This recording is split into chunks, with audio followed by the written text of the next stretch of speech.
옆 사람하고 인사했으면 좋겠습니다. 평안하셨습니까? 오늘부터는 로마서에 대해서 우리가 수요일에 같이 살펴보려고 합니다. 로마 교회는 바울이 세운 교회가 아닙니다. 바울이 개인적으로 가서 로마 교인들과 교제를 해본 적도 없는 교회입니다. 그럼에도 불구하고 바울이 로마 교회에 편지를 쓴 이유가 무엇입니까? 바울이 선교 사역을 하면서 바울이 갖고 있던 원칙이 하나 있었는데, 그것은 그리스도의 이름을 부르는 곳에는 복음을 전하지 않는 것이었습니다. 다시 말하면 남의 터 위에 건축하지 않는 것을 원칙으로 가지고 있었습니다. 그래서 이미 교회가 있는 지역, 이미 예수님을 믿고 있는 사람들이 있는 지역에 가서는 그가 복음을 전하지 않았습니다. 개척도 하지 않았고 그곳에 가지 않는 원칙으로 세우고 있었는데, 그럼에도 불구하고 자기가 개척하지도 않고 방문해 본 적도 없는 로마 교회에 바울이 편지를 쓰고 있는 이유가 무엇입니까? 첫 번째로 자신이 서바나로 선교를 갈 때 로마 교회의 후원을 받기 위해서였습니다. 바울이 로마서를 쓸 당시에는 바울이 그 사역에 굉장히 후기에 이 로마서가 쓰여졌습니다. 그래서 로마 동쪽 지역에 있는 주요 도시들은 이제 바울에 의해서 어느 정도 복음이 많이 전해진 상태에 있었습니다. 그래서 로마 동쪽에 있는 주요한 도시들에는 다 교회가 세워져 있었고 복음이 들어가 있었습니다. 이제 바울은 자신의 눈을 돌려 당시의 사람들이 땅끝이라고 생각했던 로마 서쪽 지역인 서바나 지역에 가서 복음을 전하길 원했습니다. 서바나는 오늘날로 하면 스페인 지역에 해당하는 지역입니다. 그래서 거기 가서 이제 복음을 전하려고 하는데 이 일에 로마 교회가 재정적으로 또 기도로 후원해 주기를 원하는 마음이 있었기 때문에 지금 로마서를 쓰고 있습니다. 그동안 바울 선교의 거점은 수리아 안디옥 교회였습니다. 수리아 지역에 있는 안디옥 교회가 바울의 선교를 위해서 재정적인 후원과 여러 기도의 후원과 또 여러 가지 그런 선교의 거점으로 이 안디옥 교회가 사용이 되었는데, 이 안디옥 교회는 이 서바나에서 너무나 거리가 멀었습니다. 그래서 이제 로마 교회가 바울이 서쪽으로 복음을 전하기 위해서 이런 관문 역할을 해주기를 바울이 원했던 것 같습니다. 그래서 이 사실을 로마 교회에 알리고 이제 자신이 로마 교회에 방문하기를 원한다, 그것을 편지를 통해서 바울이 알리고 싶어서 로마서를 쓰고 있습니다. 오늘 본문에서 바울이 인사말을 쓰면서 자신을 길게 소개한 이유도 여기에 있습니다. 로마 교인들 중에는 사도 바울에 대해서 잘 모르는 사람들도 많이 있었을 것입니다. 그래서 편지를 통해서 자신이 누구인지를 비교적 길게 다른 서신서에 비해서 사도 바울이 길게 자신을 소개하고 있습니다. 또 바울은 자신이 전하는 복음에 대해서 로마 교인들에게 자세하게 설명하고 있습니다. 그래서 로마서를 보게 되면 복음이 무엇인지에 대해서 정말 자세하게 논리적으로 설명하고 있는 모습들을 볼 수가 있습니다. 왜냐하면 로마 교인들이 믿고 있는 복음과 자신이 지금 이방인들에게 전하려고 하는 복음이 다르지 않다는 것을 보여주기 위해서 자기가 믿고 있고 전하는 복음이 무엇인지를 지금 로마서를 통해서 자세하게 소개해주고 있는 겁니다.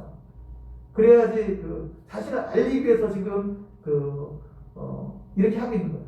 자신이 전하고 있는 복음에 대해서 로마 교인들이 알고 있고, 그래서 같이 이 일에 협력해 주기를 바라는 마음에서 이 복음에 대해서 자세하게 지금 사도 바울이 로마서에서 쓰고 있는 모습을 볼 수가 있습니다. 바울이 복음을 자세하게 설명해 준 또 다른 이유는 로마 교인들에게 이 복음에 대해서 다시 한번 상기시켜 주기 위해서 복음에 대해서 자세하게 기록하고 있습니다. 그래서 로마 교인들을 다시 한번 복음 안에서, 말씀 안에서 견고하게 세워주려는 의도도 이 로마서 안에 담겨 있습니다. 그래서 사도 바울은 자신이 가지고 있던 모든 신학적인 지식과 이런 모든 것들을 집대성해서 지금 로마서를 기록하고 있습니다.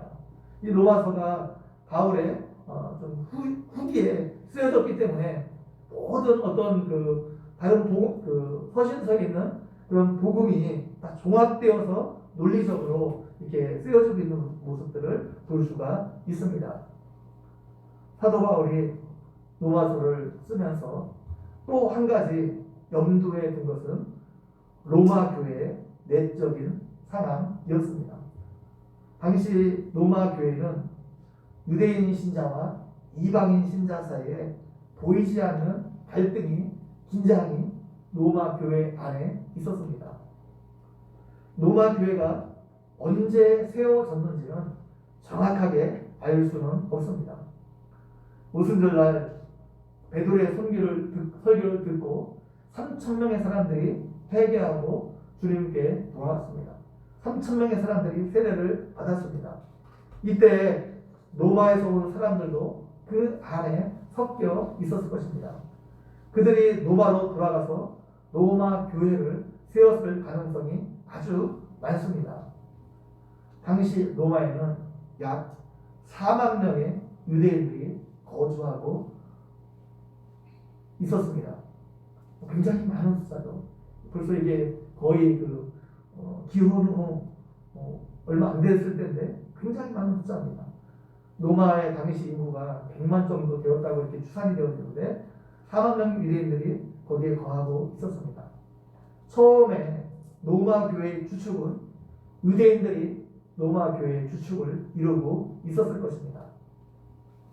그런데 클라우디오 황제 때에 이 황제가 유대인들을 미워해서, 유대인들이 당시 그 로마의 많은 상권들을 잡고 있었는데 이 유대인들을 미워해서 로마에서 유대인들을 추방했습니다. 이때 모든 유대인들이 로마를 떠나야 했습니다. 그래서 로마 교회의 주축을 이루고 있던 그 유대인들도 이제 로마 교회를 떠나야 했습니다. 바울의 동역자였던 아굴라와 브리스길라도 이때 로마 교회를 떠났습니다. 로마를 떠나서 고린도에서 그 사도 바울을 만나게 되고 사도 바울의 그 사역이 협력하는 모습들을 볼 수가 있습니다. 유대인 신자들이 로마 교회를 다 떠나고 나서 그 로마 교회 안에는 이방인 신자들만 남게 되었습니다. 처음에는 이들이 소수였는데 점차 교회가 이들을 통해서 부흥이 되어지게 되고 이제 이방인들이 로마 교회에 좀 가득하게 되었습니다. 클라우디 황제가 죽고 추방되었던 유대인들이 다시 로마로 돌아오게 되었습니다. 이때 유대인 신자들도 다시 로마 교회에 돌아오게 되었는데 이들이 별로 환영받지 못했습니다. 이미 교회의 모든 회계무리는 이방인 신자들이 잡고 있었습니다. 이때부터 로마 교회 유대인 신자와 이방인 신자 사이에 약간 긴장이 있었습니다. 갈등이 있었습니다. 사도 바울은 로마서를 쓰면서 이것을 염두에 두고 두 그룹, 유대인과 이방인 신자 두 그룹을 정말 하나로 묶으려고 애를 쓰고 있는 모습을 볼 수가 있습니다. 그래서 구원의 교리를 설명하면서도 하나님께서 어떻게 유대인을 다루시고 어떻게 이방인을 다루시는지 나누어 상세하게 말하고 있습니다. 또 실천적인 면을 말하게 될 때 14장, 15장 가게 되면 음식을 먹는 문제, 절기를 지키는 문제에 대해서 이 두 그룹 사이에 갈등이 있었습니다.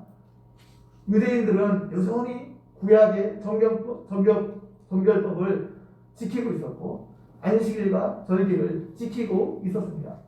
이방인들은 이것이 예수 그리스도의 십자가로 이미 폐지되었기 때문에 우리는 거기에서 자유하다 생각했습니다. 사도 바울은 이것에 대한 해결책을 14장, 15장에서 해주고 있는 모습들을 볼 수가 있습니다. 그래서 이렇게 로마서는 사도 바울이 이제 소방한 선교를 떠나려고 하는데 나의 선교에 좀 후원 좀 해줬으면 좋겠다. 어떤 그런 목적과 또 그 이방인과 유대인 신자 사이에 여러 가지 갈등들이 있었는데 그런 갈등들을 다시 한번 해결해 주려 하고 또 자신이 전하고자 하는 복음이 무엇인지를 로마 교인들에게 다시 한번 소개시켜주고 그들의 신앙을 견고하게 하려는 목적에서 사도 바울이 로마서를 쓰고 있습니다. 로마서의 구조는 단순합니다. 크게 두 부분으로 나눌 수 있습니다. 첫째 부분이 성도의 구원과 또 후반부는 구원받은 자의 삶에 대해서 다루고 있습니다. 1장에서 11장까지는 우리가 어떻게 구원받게 되었는지 하나님께서 어떻게 우리를 구원하시는지 그 구원의 교리에 대해서 아주 자세하게 사도 바울이 다루고 있습니다. 12장부터 16장까지는 그렇다면 이제 구원받은 자가 어떻게 이 땅에서 살아가야 될지 그 구원받은 자의 삶에 대해서 자세하게 다루고 있습니다.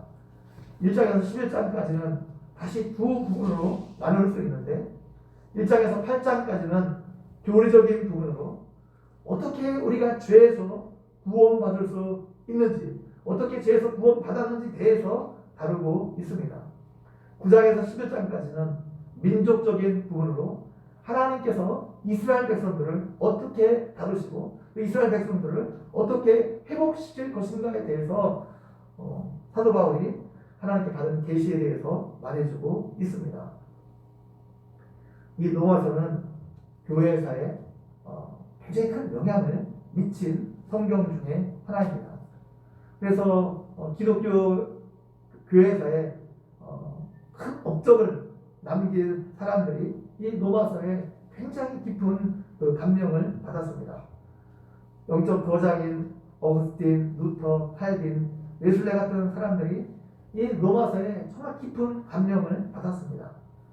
로마서를 펼치면서 어두운 의심의 그림자가 깨끗이 사라졌다고 어거스틴은 말했습니다. 나는 로마서를 통해 새롭게 태어났고 천국에 이르는 문을 통과했다고 느꼈다. 마틴 루터가 말했습니다. 로마서는 성경에 숨겨진 모든 보화를 찾을 수 있게 해주는 입구다. 칼빈도 로마서에 대해서 굉장한 찬사를 보내고 있습니다. 여러분이 잘 아는 것처럼 탕자 어거스틴이 성 어거스틴으로 변화된 것은 로마서 13장 12절에서 14절의 말씀이었습니다. 밤이 깊고 낮이 가까웠으니 그러므로 우리가 어둠의 일을 벗고 빛의 갑옷을 입자. 낮에와 같이 단정하고 안정행하고 방탕하거나 술 취하지 말며 음란하거나 호색하지 말며 다투거나 시기하지 말고 오직 주 예수 그리스도를 옷 입고 정욕을 위하여 육신의 일을 도모하지 말라. 이 말씀을 어거스틴이 읽고 정말 방탕한 삶에 찌들어 있던 그가 하나님의 사람으로 거듭나게 되었습니다. 어느 날 길을 가다가 집어 읽으라 이렇게 아이들이 외치는 소리를 들었어요. 근데 아마 그 땅바닥에 요 구절이 쓰여있는 요 성경 구절이 쓰여있는 그 종이 쪽지를 발견한 것 같습니다. 그래서 그것을 읽고 이 본문을 읽고 탕자 어거스틴이 완전히 성 어거스틴으로 변화되게 되었습니다. 종교개혁자 마르틴 루터도 로마서 1장 17절의 말씀 오직 의인은 믿음으로 말미암아 살리라. 이 말씀에서 복음의 진수를 깨달아서 솔라 피데아 오직 믿음이죠. 오직 믿음을 외치면서 종교개혁의 포문을 열었습니다. 이처럼 로마서는 종교개혁의 불쏘시개 역할을 한 성경입니다.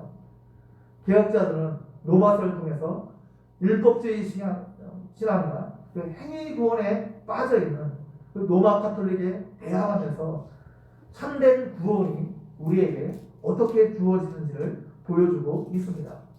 사람이 행함으로 구원받는 것이 아니라 예수 그리스도의 십자가 공로로 말미암아 믿음으로 주어지는 하나님의 의로 말미암아 구원을 얻을 수 있다는 것을 로마서는 우리에게 보여주고 있습니다.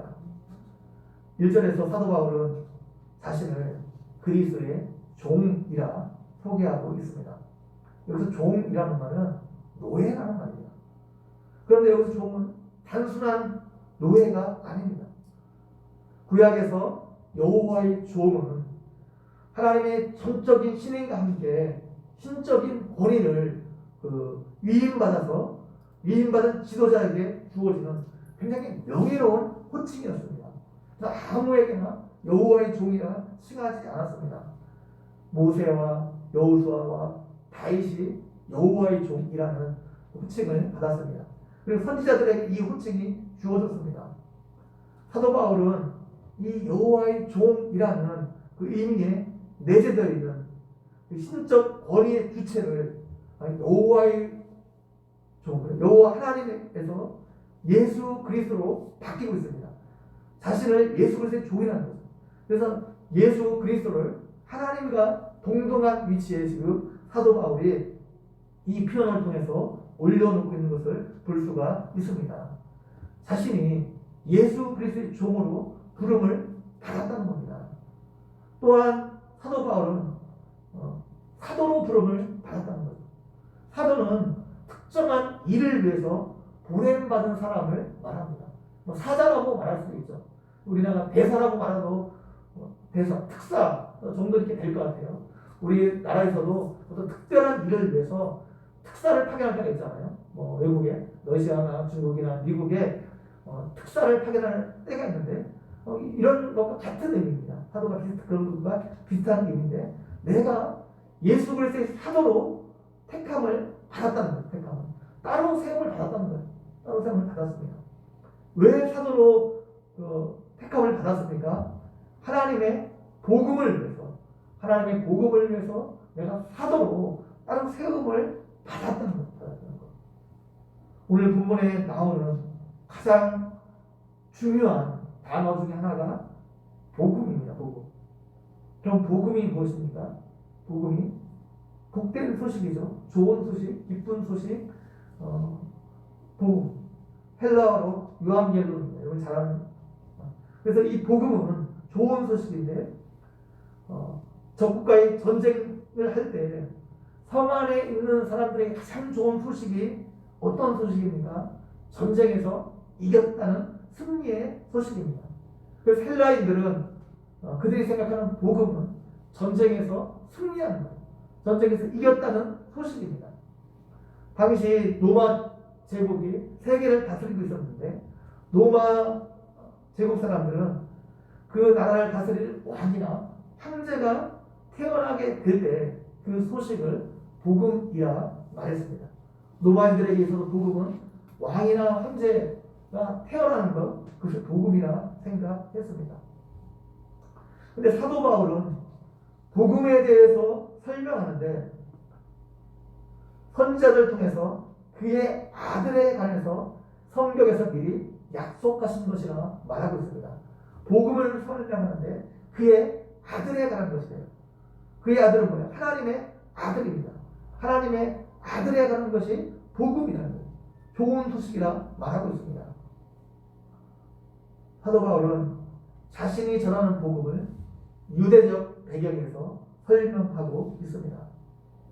복음이라는 단어가 구약에 처음 나오는데 이사야 40장 9절에서 이 복음이라는 단어가 처음 나옵니다. 히브리어 성경을 헬라어로 번역한 성경이 72명 성경인데 그 72명 성경에 복음이라고 번역된 게 어떤 말이냐면 이사야 40장 9절에 아름다운 소식을 시온에 전하는 자여 말하고 있는데 여기서 아름다운 소식 이것이 헬라어로 복음입니다. 복음. 유한겔론 복음입니다. 이사야 50장 7절에 좋은 소식을 전하며 평화를 공포하며 복된 좋은 소식을 가져오며 구원을 공포하며 시온을 향하여 이르기를 내 하나님이 통치하신다 하는 자의 산을 넘는 발이 어찌 그리 아름다운가 말하고 있는데 여기서 좋은 소식이 복음입니다. 좋은 소식. 이 좋은 소식이 뭡니까? 기쁜 소식이 뭡니까? 하나님이 통치하신다는 거예요. 하나님이 통치하신다는 거. 근데 구약의 복음은 뭐냐면 하나님이 통치하신다. 하나님께 이 땅을 통치하시고 다스리신다는 거예요. 하나님의 백성들과 함께 하셔서, 하나님과 백성들과 함께 하셔서, 임마누엘이죠. 하나님께서 함께 하셔서 그 백성을 다스리시고 통치하시는 것이 복음입니다. 하나님께서 이스라엘의 범죄로 말미암아 그들을 떠났고 이스라엘 백성들이 포로로 잡혀가게 되었습니다. 하나님께 통치하신다는 건 뭐예요? 그들이 다시 돌아오게 될 것을 말하고 있는 겁니다. 하나님 통치하신다는 것은 이스라엘 백성들에게 그들에게 자유와 해방을 가져온다는 것을 말하는 겁니다. 그런데 구약에서 하나님께서 이 땅을 통치하시는데 그 통치를 대행하는 사람이 있습니다. 그 통치를 대행하는 사람이 이사야서에서는 그 사람이 여호와의 종입니다. 그 여호와의 종을 메시아라고 합니다. 메시아. 여러분 잘 아는 대로 헬라어로 그리스도죠. 그리스도. 그가 하나님의 통치를 대행하는 사람입니다. 하나님의 통치를 이 땅에 가져오는 사람입니다. 사도 바울은 복음을 그의 아들과 연결하고 있습니다. 그 아들에 관하여는 이미 성경에 약속을 하셨다는 거죠. 사도 바울은 지금 내가 믿고 있는 복음이 이미 하나님께서 구약에 약속하신 것인데 그 약속이 뭐예요? 아들에 관한 것이라 말하고 있습니다. 아들은 하나님의 아들을 말합니다. 그래서 바울은 이 복음의 기원을 하나님의 약속에서 찾고 있습니다. 그리고 복음이 그의 아들에 관한 것이라 말하고 있습니다. 3절, 4절에서는 복음과 관련하여 그의 아들에 대해서 설명하고 있는데 복음이 그의 아들에 관한 거예요. 하나님의 아들에 관한 건데 3절, 4절에서는 그 하나님의 아들이 어떤 분인지를 설명하고 있습니다. 두 개의 분사 구문을 사용해서 그의 아들이 어떤 분인지를 3절, 4절에 설명하고 있는데 3절 후반절에는 육신으로는 다윗의 혈통으로 나셨다는 것입니다. 원래 본문에는 혈통이라고 하면 다윗의 씨라고 되어 있습니다. 다윗의 씨를 우리는 혈통이라고 번역했는데 왜 다윗의 혈통이 강조되고 있습니까? 다윗의 씨가 강조되고 있습니까? 이건 사무엘 7장에 나오는 하나님과 다윗과 맺은 언약 때문에 그렇습니다. 이 언약에서 근거한 것입니다. 사무엘상 7장 다윗 언약이 나오는데 내가 내 몸에서 날 내 씨를 내 뒤에 세워 그의 나라를 견고하게 하리라. 그는 내 이름을 위하여 집을 건축할 것이요 나는 그의 나라 왕위를 영원히 견고하게 하리라. 나는 그에게 아버지가 되고 그는 내게 아들이 되리라 말하고 있습니다. 다윗의 씨 중에서 후손 중에서 하나님께 한 사람을 왕으로 세워서 내 아들을 삼을 것이라 말씀하고 있습니다. 그리고 왕국을 살 것인데 그 왕국이 영원한 왕국이 될 것이라 약속하셨습니다. 하나님의 아들은 이 다윗 언약에 나오는 왕을 가리킵니다. 이후의 사람들은 이 다윗 언약을 이룰 사람을 메시아라 불렀습니다. 그리고 이스라엘 백성들은 오랫동안 이 메시아를 기다렸습니다. 이스라엘 백성들이 포로에서 돌아온 이후에도 나라가 독립을 이루지 못하고 계속해서 다른 나라의 지배를 받았습니다. 바벨론의 지배를 받고 그의 페르시아의 지배를 받고 페르시아의 지배가 끝난 다음에 그 헬라의 지배를 받고 헬라의 지배가 끝난 다음에 또 로마의 지배를 받고 있었습니다. 예수님 당시까지 이 사람들이 계속해서 외국의 지배를 받고 있었습니다. 그러면서 이 사람들이 기다린 게 뭐예요? 메시아가 오기를 기다렸습니다. 하나님께서 다윗에게 약속하신 그 메시아가 오기를 기다렸고 예수님이 오셨을 때 이런 메시아 대방 사상이 이스라엘 백성들 사이에 편만해져 있었습니다. 그래서 사도 바울은 뭐라고 얘기했나요? 예수 그리스도가 하나님께서 다윗에게 약속하신 그 언약하신 그 하나님의 아들이라는 겁니다. 영원한 하나님 나라를 세울 하나님 통치를 이 땅에 가져올 그 하나님의 아들이 바로 예수 그리스도라 지금 말하고 있는 겁니다. 예수님께서 성령으로 말미암아 성경의 용어로 이렇게 써있는데 성령으로 말미암아 죽은 자 가운데서 부활하심으로 하나님께서 구약에서 다윗과 선지자를 통해서 약속하신 그 하나님의 아들 메시아라는 것이 증명되었다는 거예요. 여기서 선포되었다는 것은 증명되었다는 것을 말합니다. 그래서 예수님께서 부활하시면 원래 인간이었는데 하나님의 아들로 신분이 상승된 것이 아니라 예수님께서 본래 하나님의 아들이셨는데 예수님께서 십자가에서 죽으시고 부활하심으로 하나님의 아들임이 인정되어지고 증명되었다. 사도 바울이 말하고 있습니다. 그래서 복음을 가장 간단하게 요약한 거예요. 하나님의 아들 예수 그리스도가 복음이라는 겁니다. 예수 그리스도가 복음이라는 거예요. 하나님께서 예수 그리스도를 통해서 하나님이 통치하시는 구원의 새로운 시대를 열어가시는데 그것이 갑자기 하늘에서 뚝 떨어지는 것이 아니라 하나님께서 미리 계획하시고 말씀하시고 예언하신 것이란 말씀이에요.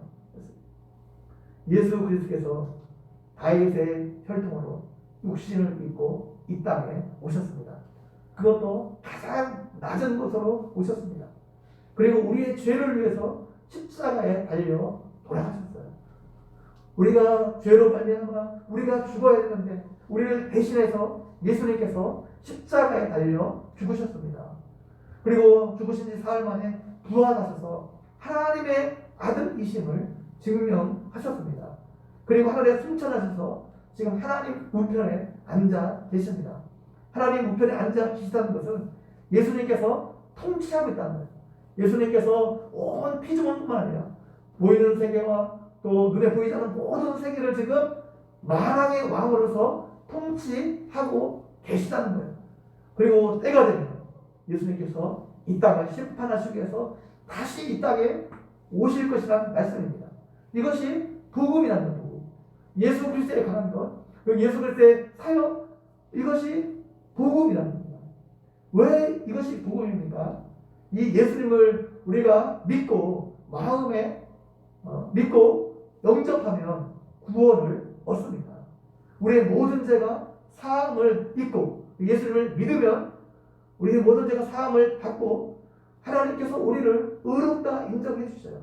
하나님의 아들 되는 권세를 우리에게 주십니다. 이 예수 그리스도를 믿으면 어떻게 해요? 더 이상 죄와 사망의 법이 우리를 어떻게 하지 못합니다. 예수를 믿으면 우리의 소속이 바뀝니다. 더 이상 우리가 사단에게 속하는 것이 아니라 하나님께 속한 사람이 되게 됩니다. 또 예수를 믿으면 성령을 보내주셔서 우리로 하나님의 뜻대로 살아갈 수 있는 은혜를 하나님께서 허락해 주십니다. 예수를 믿게 되면 우리의 모든 것이 완전히 바뀌게 돼요. 신분이 바뀌게 되고 삶이 바뀌게 되고 우리의 모든 운명이 바뀌게 되고 우리의 결국 그 목적지가 우리의 기업이 하나님께 우리의 기업을 천국을 우리의 기업으로 허락해 주십니다. 예수 그리스도를 믿으면 모든 것이 바뀌기 때문에 결국 뭐예요? 이 예수 그리스도가 우리에게 복음이고 기쁜 소식이라 말할 수 있는 겁니다. 우리가 해야 할 일은 이 예수님을 믿고 구주로 영접하는 거예요. 예수님께서 우리 죄를 위해서 십자가에 달려 죽으신 것을 믿고 지금 예수님께서 만왕의 왕으로 모든 것을 통치하시는 것을 믿고 받아들입니다. 예수님을 우리 인생의 주인으로 모셔드리면 우리가 하나님의 자녀가 된다는 것입니다. 우리의 인생이 완전히 바뀌게 된다는 거예요. 여러분, 암에 걸린 사람에게 가장 좋은 소식은 무엇입니까? 암을 정복할 수 있는 약이나 치료법이 개발되었다는 소식입니다. 죄에 빠진 사람, 죄를 위해서 영원한 멸망 가운데 죽음 가운데 빠질 수밖에 없었던 사람에게 가장 좋은 소식은 무엇입니까? 그 죄에서 용서를 받고 구원받을 수 있다는 소식입니다. 그래서 예수 그리스도가 복음입니다. 예수 그리스도에 대해서 우리가 제사함을 받고 예수 그리스도에 대해서 구원을 받을 수 있기 때문입니다.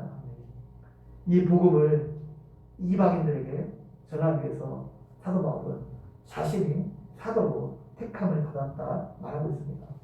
이 이방인들에게 이 복음을 전해줘 믿고 순종하게 하기 위해서 택함을 받았다는 겁니다. 로마에 있는 너희들도 동일하게 이 복음 때문에 예수님의 것으로 부름받은 자라고 사도 바울이 말하고 있습니다.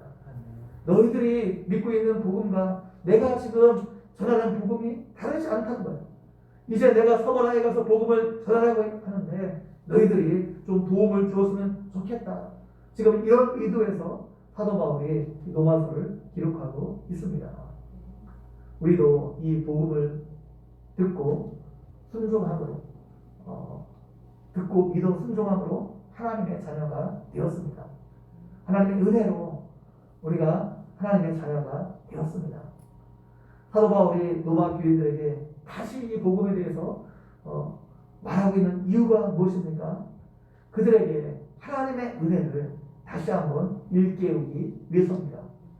우리가 신앙생활을 오래 하게 되면 자꾸 율법적으로 우리의 삶이 흘러갈 우려가 있습니다. 그 사랑이 식어질 우려가 있습니다. 그럴 때마다 어떻게 해요? 교회 안에 다시 복음이 들려져야 됩니다. 우리가 어떻게 구원을 받았는지, 어떻게 우리가 하나님의 은혜로 구원을 받았는지 우리가 다시 한번 생각을 해야 됩니다. 그 복음이 다시 우리 안에 선포되어지고 들려질 때 우리가 다시 한번 하나님의 은혜에 대해서 되새길 수 있습니다. 그래서 앞으로 이제 로마서에 대해서 우리가 공부를 하게 될 텐데 이 로마서를 통해서 하나님의 은혜를 다시 한번 생각하고 회복되는 은혜가 있기를 주님의 이름으로 간절히 축원드립니다.